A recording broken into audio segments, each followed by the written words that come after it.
Der Cowboy Jim aus Texas, der tags auf seinem Pferd saß, hat einen Hut aus Stroh und darin saß ein Floh. Yippie, yippie,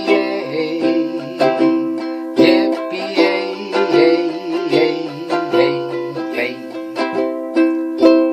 Der Floh tat Jim begleiten, er hatte Spaß am Reiten, und ging der Jim aufs Klo, dann tat das auch sein Floh. Yippie, yippie, yippie.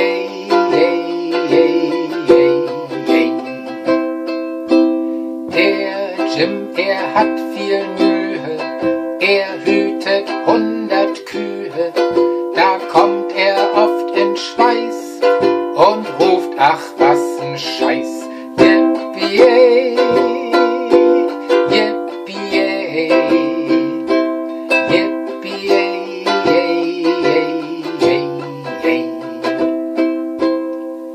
Am Chiquichoba See ruft Jim sein Yippie, doch einst am Lagerfeuer, da war's ihm nicht geheuer.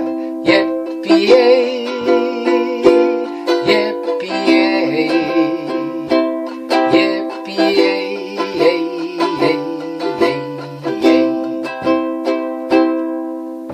Im ersten Morgengrauen, da wollt man Jim verhauen. Man schlich zu Jimmy fix, der schlief und merkte nix. Yippie, yippie, yippie.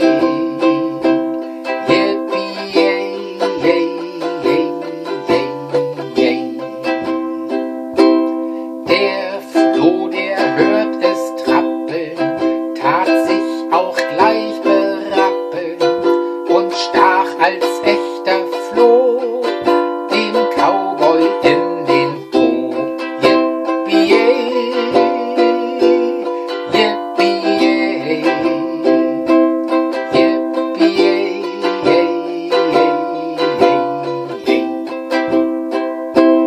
Der Jim sprang auf und fluchte, als er das Weite suchte.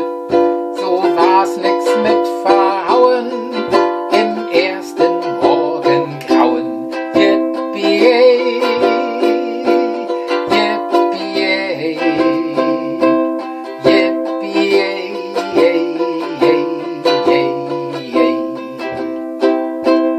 Der Cowboy Jim aus Texas sitzt oft bei seiner Oma und beide schauen sich dann im Fernsehen Cowboy-Filme an.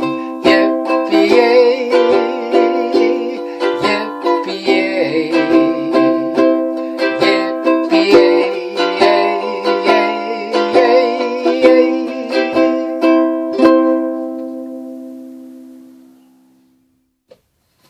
Das war die Geschichte vom Cowboy Jim.